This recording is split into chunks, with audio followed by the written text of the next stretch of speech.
Hi, I'm Daryl Guy. Welcome to 14 to 0 Golf.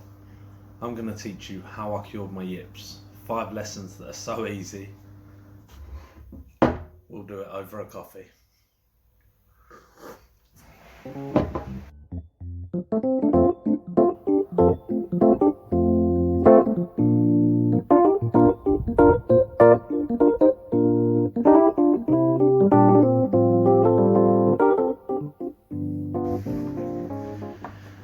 I'm going to talk to you today about the yips.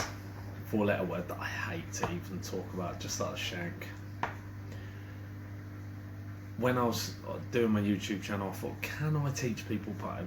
It's well documented that I've had troubles. And then I thought about it and I thought, yeah, you know what? The reason is, everyone who's teaching the cure for the yips and all that you see on YouTube, they've not had the yips. And there isn't a cure.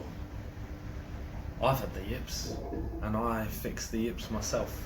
I've had the yips not once but twice, and I fixed it on the second time.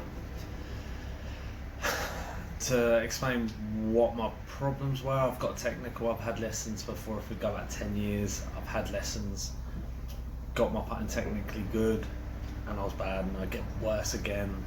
Went to arm not putting, still bad. So I had a good sit down, and I thought, what is it that makes my putting bad? I broke it down, and when I broke it down, it came down to one word, and that is doubt. Doubt is just it. I doubted if I could hold a 3-foot putt. I doubted the pace. I doubted my line.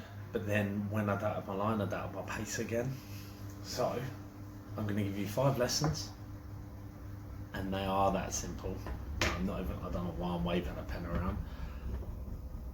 I can drink a coffee. I'll cool down now.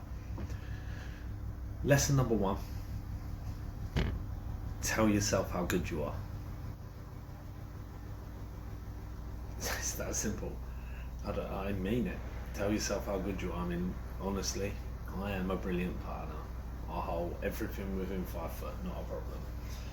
Pace control's good, but then your pace doesn't have to be as good when you can hold everything within 3 and 5 foot. So tell yourself how good you are. Blow your own trumpet. Lesson number 2. Confirm how good you are. How do you confirm how good you are? I only ever do hole out putting from within 3 foot. I hold thousands of 3-foot putts every week, confirming how good I am at putting that ball in the hole. That's it. I hardly ever miss. So just confirm how good you are. Tell your brain, convince your brain how good a putter you are. Lesson number 3. Never, if you have the yips, I mean, never ever make putting harder. This contradicts what I say with all the rest of the game. Make the game harder, make chipping harder, make practice harder. Do not make putting practice harder if you're a yipper.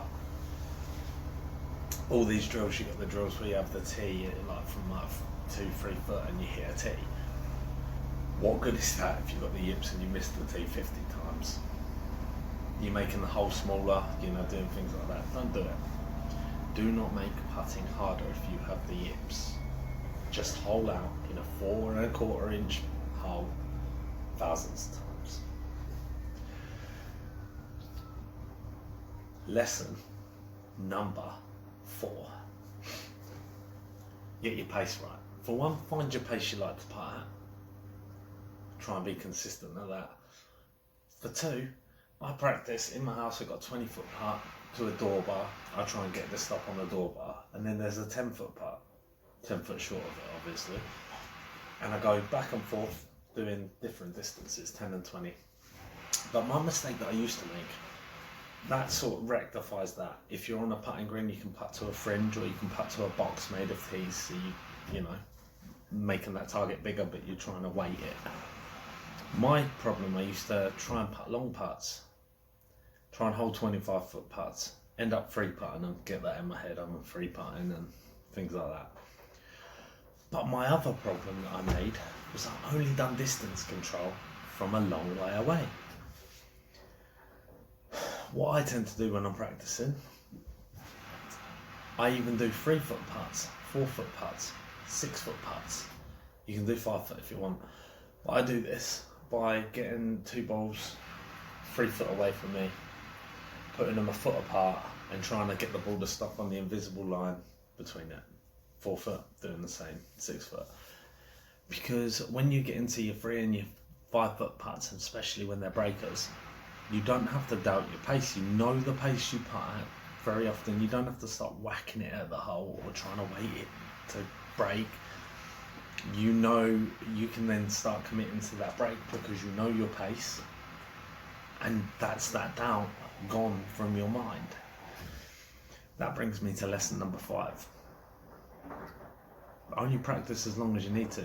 Each day, little and often, 15 minutes putting, doing your distance drills, holding out loads of 3 foot putts, and maybe do a bit of distance. That's it.